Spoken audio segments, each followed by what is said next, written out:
Bonjour. Je vous ai pas dit, mais du coup, dans la dernière vidéo, c'était la première fois que je revenais avec des cheveux plus courts et des cheveux colorés, enfin recolorés, reteintés, sachant que je me suis pris de la pluie ce matin, donc ils sont moins colorés, quoi. Je comprends pas pourquoi on voit si peu mon maquillage, alors que dans la vraie vie, il se voit beaucoup plus. Mais ça m'énerve en fait, on dirait que... J'allais dire on dirait que j'en ai pas. Non, ça se voit carrément que j'en ai. Mais ça se voit pas assez à mon goût. Bon, c'est pas grave. Première chose, j'aimerais mettre un trigger warning ici. Voilà, attention, cette vidéo peut heurter la sensibilité de certaines personnes parce que je vais parler de sujets relativement délicats tels que des serial killers, des meurtres, de la psychologie. Donc, trigger warning. Voilà, si vous êtes sensible, évitez peut-être de regarder cette vidéo ou... Voilà, vous êtes prévenus. Il y a quelque temps, il y a plusieurs mois. C'était pas il y a quelque temps, c'était il y a longtemps. On m'a demandé de faire une vidéo sur la criminologie et la psychologie en fait criminelle. C'est donc pour ça que je viens maintenant, des mois plus tard, pour faire cette vidéo qui m'a été demandée. Je tiens à préciser que je ne suis pas professionnelle du tout et que je vais surtout parler de mes théories personnelles en tant que personne qui a vu énormément de reportages, qui a lu beaucoup de choses, qui a écouté beaucoup de choses, qui s'y connaît un peu en psychologie, qui a des proches aussi, qui sont concernés par pas mal de troubles psychiatriques. Je vais parler de mes théories sur le sujet. Elles ne sont pas forcément vérifiées et je ne suis pas psychologue ou je ne suis pas dans un master de psychologie. Voilà, je tiens à mettre ça là. Je mettrai les sources si j'en ai. Mais des fois, c'est juste dans mon cerveau, donc les sources, c'est mon cerveau. Voilà. Je vais faire un peu comme la rédaction du bac de français. C'est pas le bac de français. Je sais pas, je l'ai pas passé. La méthode AUI, là. Argument, exemple, illustration. Voilà. J'ai jamais compris cette méthode, donc ça va être à ma sauce. Et si vous n'êtes pas content, bah tant pis. Cette vidéo va se diviser en plusieurs parties, et là, en deux grandes parties principales. Pourquoi les gens tuent? Et ensuite, pourquoi sommes-nous passionnés par les crimes? Et que ça attire beaucoup, en fait, les gens, les histoires gore et tout, et tout. Bon, bref.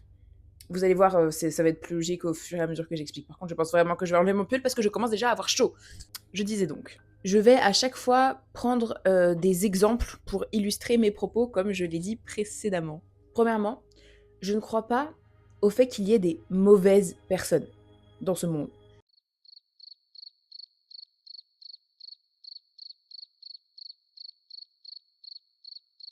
C'est-à-dire qu'il y a toujours une raison en fait derrière pourquoi des gens font des mauvais actes.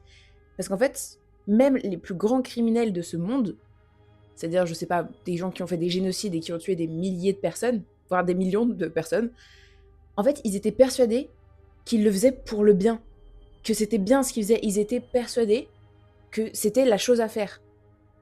C'est pour ça que les grands méchants, ça n'existe pas. Ils n'ont pas conscience, en fait. Enfin, même s'ils ont conscience qu'ils font du mal, ils se disent que c'est un mal pour un bien, qu'ils ont raison de faire ce qu'ils font.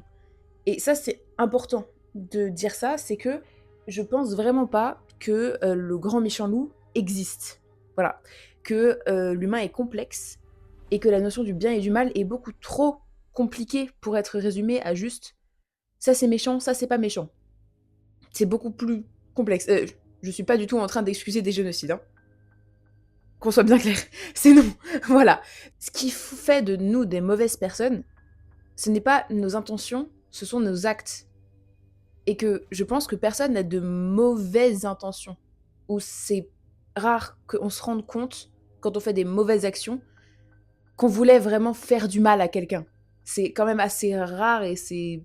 Je pense que personne n'a envie d'être une méchante personne. Genre le Grinch... Voilà. En plus, le Grinch, il est gentil au final. Voilà. Donc, voilà. C'est un peu ça que j'essaye d'expliquer. Et j'espère que ça va pas être mal interprété. Je tiens aussi à faire un petit disclaimer. Je fais beaucoup trop de disclaimers avant de commencer, c'est fou. Mais je ne vais absolument pas du tout justifier les actions qu'ont pu faire les personnes que je vais citer. C'est-à-dire que cette vidéo n'a pas du tout pour but de protéger des criminels, mais pour expliquer ce qui a pu amener les gens à faire ça, à faire ça, à faire cela. C'est pas parce que on peut expliquer une action qu'elle est pardonnable, ou qu'elle est justifiable, ou qu'elle est correcte. C'est bon, c'est clair, voilà. Je pense qu'il y a 2 catégories de personnes qui tuent. Premièrement, il y a les personnes qui n'ont pas de troubles particuliers, mais qui ont un mobile pour tuer quelqu'un. Souvent, ça va être des personnes qui vont pas tuer beaucoup de personnes, ou qui vont tuer ensuite pour couvrir le meurtre qu'ils ont fait en premier lieu. Ça va être surtout, par exemple, des histoires d'adultère, ou des personnes qui vont vouloir se venger, les crimes passionnels, les féminicides, les règlements de compte. Tout ça, je pense que ce sont des personnes comme tout le monde, voilà, qui juste, dans les mauvaises circonstances, au mauvais endroit, au mauvais moment, sont passés à l'acte. Et je pense qu'en fait, tout le monde pourrait être capable de tuer. Je pense que la plupart des mères pourraient tuer pour leur enfant. On a trop diabolisé les tueurs, alors qu'en fait, ce sont des humains. On les mystifie un peu, mais en fait, c'est plutôt... Je pense vraiment que ce soit sous l'influence de l'alcool ou d'une substance quelconque, les humains peuvent aller très très loin. Et même, en fait, juste dans les mauvaises circonstances. Donc je pense vraiment que une grande partie des meurtres sont commis à cause de raisons un peu à la con, entre guillemets. Genre, ouais, en mode un règlement de compte. Ou alors une bagarre qui va trop loin. Ou alors, je pense vraiment que on a trop diabolisé ces gens-là. Si vous connaissez Philippe Boxeau, il a déjà parlé de beaucoup de cas dans ses interviews où c'est juste, par exemple, un homme qui trompe sa femme et la femme qui se venge en tuant le mari ou en tuant la femme ou en tuant les deux. Voilà. Il a énormément parlé de cas comme ça et vraiment, si vous écoutez ses interviews, vous allez voir que c'est hyper intéressant à quel point on est tous capables de tuer et que genre ça fait pas de nous une bonne, une mauvaise personne parce que c'est un terme sulfureux, c'est pas très concret, ça veut rien dire. C'est juste que c'était des mauvaises circonstances et ça s'est passé. Ils avaient pas forcément des mauvaises intentions. Après, oui, non, mais on sait tous que tuer des gens, c'est éviter. Voilà, ma morale, c'est ne tuez pas de gens, s'il vous plaît. La deuxième catégorie de tueurs, ça va être souvent les tueurs en série. Voilà, ça va être des personnes qui ont des troubles psychiatriques. Et donc, c'est pour ça, il n'y a pas trop de bonnes ou méchantes personnes, parce que souvent, bah, c'est à cause de troubles. Mais après, ce que je me demande, c'est à quel point un trouble peut justifier le comportement d'une personne. À quel point on peut excuser quelqu'un en raison de ses troubles. Et ça, c'est une question que je me pose assez souvent et auquel je n'ai pas de réponse. C'est-à-dire que les personnes qui sont acquittées de leur peine parce qu'elles ont un trouble, je me dis, mais oui, mais la plupart des gens qui font des mauvaises actions, ils ont un passif en fait. Du coup, ça n'a aucun sens. Enfin, je suis assez dubitatif par rapport à ça. Je pense que au lieu de les mettre en prison, il faudrait peut-être les accompagner en fait dans un centre psychiatrique ou je sais pas. Mais donc ces personnes-là, ça va souvent être des personnes qui vont commencer à tuer et qui en fait tuer, je pense que c'est addictif. Je sais pas, mais c'est juste mes théories. Hein. Mais je pense que prendre le goût à tuer, c'est comme une addiction. Et que bah, ces personnes qui ont des troubles qui ne sont pas du tout stables, une fois qu'elles s'y mettent, elles ont envie d'aller plus loin en fait. Oui, désolé, ça a changé d'angle. Ces personnes, je pense qu'elles peuvent avoir plusieurs troubles différents. Parce qu'en fait, c'est pas parce qu'on a ces troubles qu'on va tuer des gens, mais c'est pas parce qu'on tue des gens qu'on va avoir ce trouble. Mais par contre, certaines personnes qui tuent peuvent potentiellement avoir ces troubles. En fait, ça va souvent être les troubles de la personnalité du cluster B que je pense les plus susceptibles à revenir en fait chez les tueurs. Donc en fait, il y a le cluster A, le cluster B, le cluster C dans les troubles de la personnalité. Et donc le cluster B, je pense surtout aux troubles borderline, antisocial et narcissique. Le trouble borderline, c'est un trouble où il va y avoir beaucoup de pulsions, de peur de l'abandon. Il y a 9 critères à remplir, enfin il en faut au moins 5 je crois, pour pouvoir être qualifié de borderline. Et donc, c'est un trouble justement où il va y avoir beaucoup d'addiction, de l'impulsivité. Et donc, je pense que, vu la peur de l'abandon et tout, c'est pas du tout fou de penser qu'il y a beaucoup de personnes qui ont tué des gens qui étaient borderline. Je pense notamment à Jeffrey Dahmer, donc si vous connaissez pas le cas de Jeffrey Dahmer, je mets un gros trigger warning. Si vous n'avez pas vu la série Dahmer justement, qui était très très terrible, ne la regardez peut-être pas, pour la simple et bonne raison qu'en fait, les familles des victimes n'ont pas été prévenues et n'ont pas été rémunérées surtout. Voilà. Donc en fait, c'est juste Netflix qui s'est fait de l'argent sur le dos de victimes. C'est vraiment dégueulasse, donc je vous conseille de ne pas la regarder. Mais en tout cas, je peux vous résumer un petit peu l'affaire. C'est donc, il est né dans les années 60 à Milwaukee, et donc il est surnommé le cannibale de Milwaukee, qu'il a tué, je crois, entre 10 et 20 jeunes hommes, surtout, parce qu'en fait, il avait peur de l'abandon. Donc il avait toujours même mécanisme, c'est-à-dire qu'en fait, il allait en boîte, il trouvait des jeunes hommes, il les ramenait chez lui, il avait des relations avec eux, et il les tuait pour en fait qu'il les gardait chez lui, qu'ils ne puissent pas partir. C'était vraiment une peur de l'abandon poussée à l'extrême. Contrairement à la série Netflix, je ne veux absolument pas justifier ses actes, ni le rendre moins méchant, mais ça peut s'expliquer par le fait que durant son enfance, il a été vachement abandonné par ses parents et dont sa mère qui était alcoolique.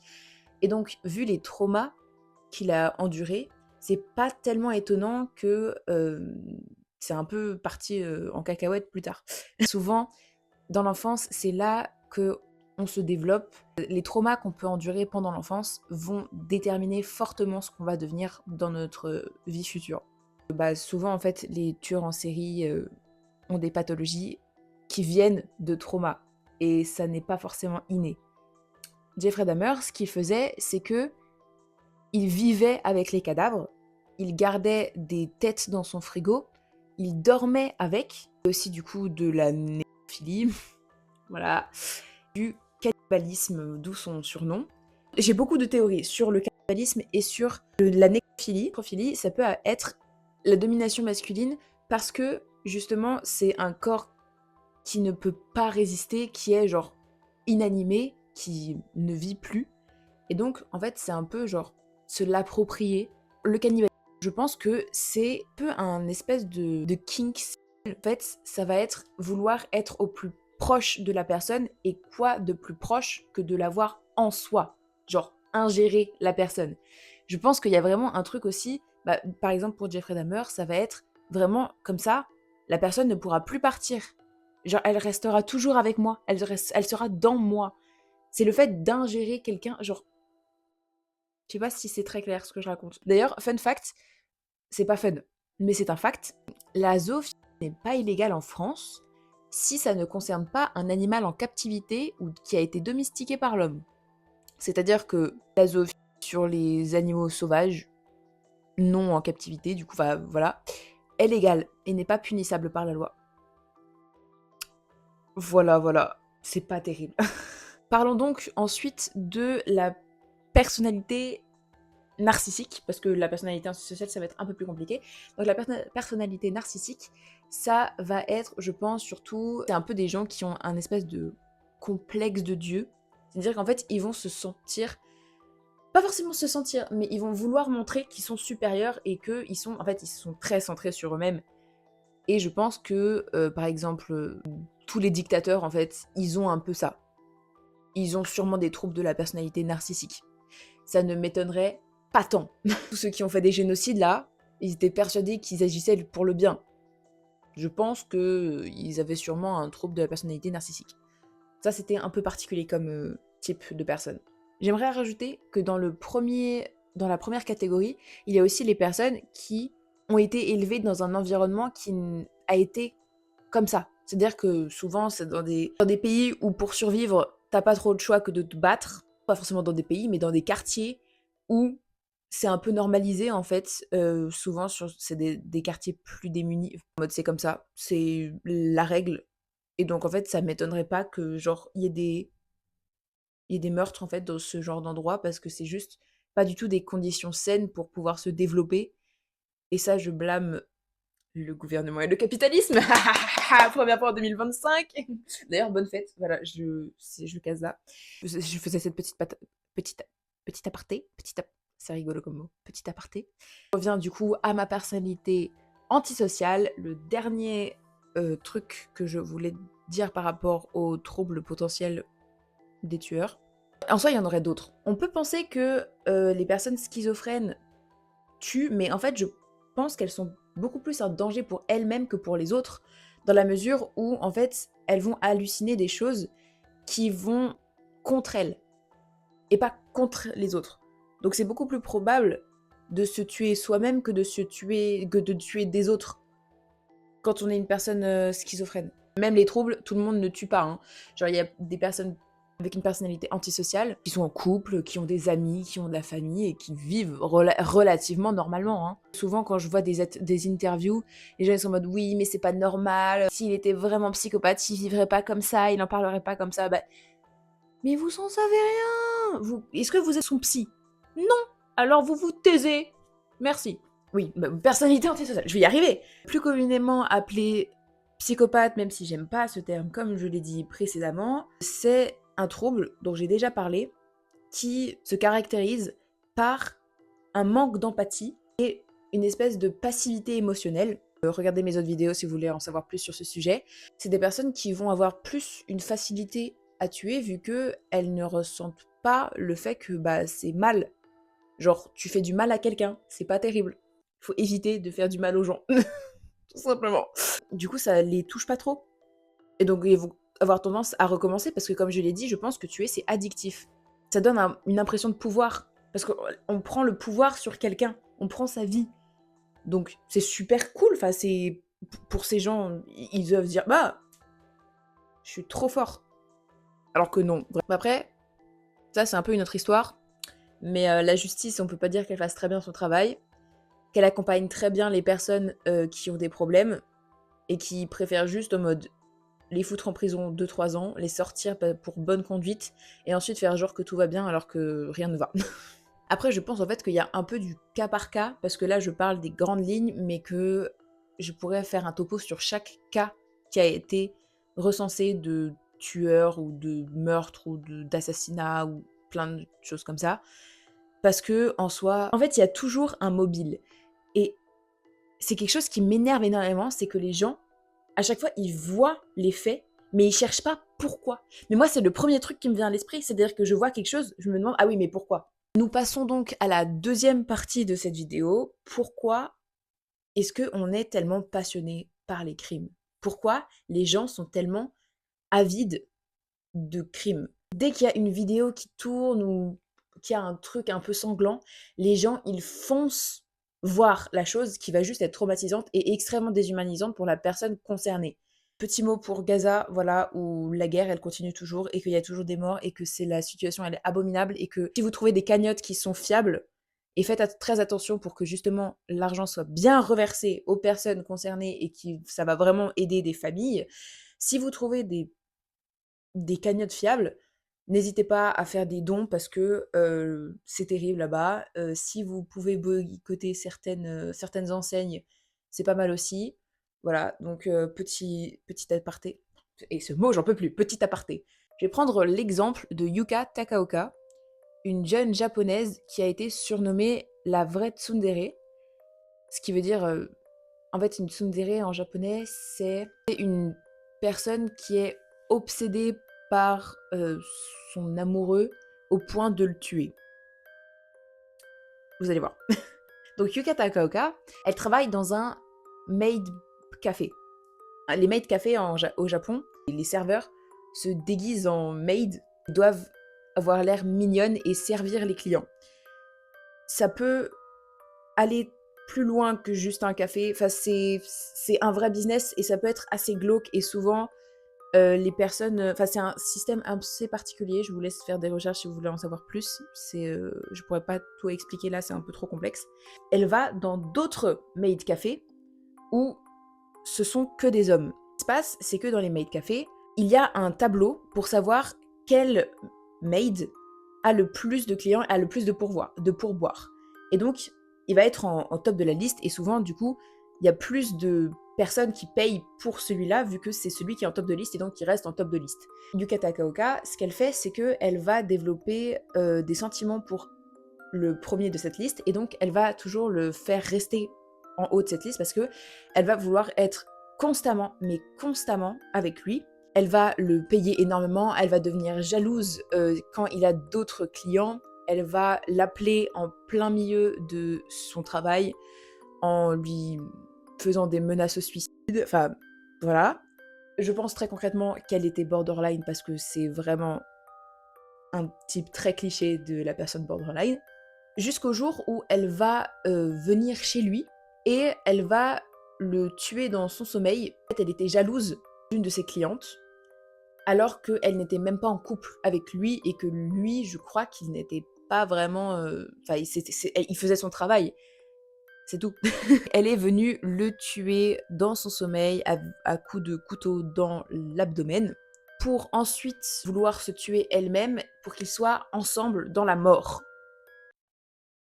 Et pour qu'en fait, justement, elle puisse le posséder pour toujours. C'est pour ça que je dis que c'est très borderline, le fait de toujours vouloir, genre, rester avec la personne jusque dans la mort, en fait.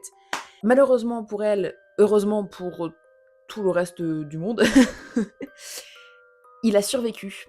Voilà, donc il s'est traîné dans le hall de l'immeuble, et il est resté à baigner dans son sang. Et donc en fait, si l'histoire de Yuka Takaoka est devenue si célèbre, c'est parce que quand la police est arrivée, elle était assise à côté de sa victime, dans son sang, en train de fumer une clope au téléphone. Et elle attendait juste en fait qu'il meure pour pouvoir ensuite se suicider. Évidemment, les photos ont fait le tour d'internet et beaucoup de cagnottes ont été faites pour pouvoir la sortir de prison. Voilà, d'ailleurs, elle est ressortie là, je crois, en 2022-2023, un truc comme ça. Juste parce qu'elle était jolie, elle était stylée. Parce que ça sort pas de nulle part, mon histoire, elle a un rapport avec ce que je raconte depuis tout à l'heure. Il y avait des fanarts d'elle. La photo, elle a tourné partout. Alors que, littéralement, elle est très glauque, cette photo. Enfin, il y a du sang partout. Enfin, voilà. Enfin, je comprends pas. Il y avait aussi une histoire où il y a un meurtrier qui avait un fan club. Pourquoi ? Parce qu'il était trop beau pour être en prison. Il y a, je sais pas, un peu une fascination pour les meurtres, parce que regardez tous les podcasts qu'il y a sur la criminologie, toutes les histoires, le fait que Philippe Boxo, il ait mais tellement d'écoute, il y a genre des heures et des heures et des heures d'interviews qui sont regardées, il a fait des livres, genre je trouve ça fou. En fait, il y a vraiment une fascination collective pour un sujet qui est assez tabou dans notre société. Il y a également une romantisation du meurtre. Je pense surtout à Scream ou à pas mal d'autres films d'horreur où justement le meurtrier va être porté au nu et genre le crush de tout le monde. Ghostface, c'est le saint graal de beaucoup de gens. Après, je dis ça, j'adore les films d'horreur, hein, mais c'est pas ça que je dis. C'est que il y a vraiment une romantisation du meurtre des meurtriers et une fascination pour cela. Tous les gens qui étaient fans de Jeffrey Dahmer quand la série est sortie, les gens faisaient des cosplays de lui pour Halloween. On se rend pas compte que derrière toutes ces histoires, il y a des vrais gens qui sont morts. Il y a des vrais gens qui ont été torturés, qui ont souffert, qui ont été agressés, qui ont été traumatisés. Il y a des familles entières qui ont été détruites par ces gens-là. On se rend pas compte que c'est hyper irrespectueux en fait envers les victimes que de porter au nu des vraies personnes qui ont tué des gens ou qui ont fait du mal à des gens en fait. Et du coup, à chaque fois, je pense aux victimes et je suis en mode mais c'est horrible. Que c'est un business en fait de ça. Ça me dérange un peu. Après, encore une fois, par rapport au film, en soi, c'est pas des vraies personnes. Donc ça va. Mais quand même, c'est quand même intéressant de se poser la question de pourquoi en fait c'est tellement fascinant. Ben justement, c'est fascinant parce qu'on n'en parle pas. Et parce que la mort, c'est mystérieux. Il y a tout un truc par rapport à la mort. Il y a des courants de pensée qui sont par rapport à la mort. Les philosophes, ils pensaient à la vie, à la mort toute la journée. Parce que, tout simplement, la mort, c'est genre un des trucs auxquels on ne pourra jamais avoir de vraies réponses, parce que bah, quand on est mort, on est mort. Que les gens, ils recherchent un but à la vie, et ils ont peur de la mort, et donc il y a une romantisation, en fait, de ça, parce que c'est des questions qui restent sans réponse. Et que du coup, genre, le fait que des gens, ils tuent d'autres personnes, ça fascine. Parce que le gore fascine. Parce que ça crée du drama. Yuka Takaoka, ça crée du drama, et les gens, ils aiment. C'est pour ça que Twitter marche. Je pense que j'ai fait un peu le tour, là, de la question. J'espère que cette vidéo a été intéressante, parce que c'est surtout des réflexions qui se passent dans mon cerveau, tout le temps. Et j'espère que ce sera percutant. Voilà. Je mettrai en description les 2-3 trucs qui m'ont servi. Surtout, enfin, même si c'est surtout là-dedans. Oh! Je sais pas si ça se creux. Je vous souhaite bonne fête en retard, parce que ça sort vraiment genre le 7. Portez-vous bien, essayez de pas mourir et ne tuez pas des gens. Je pense que c'est une bonne morale. Voilà. Ciao, peace. À la semaine prochaine.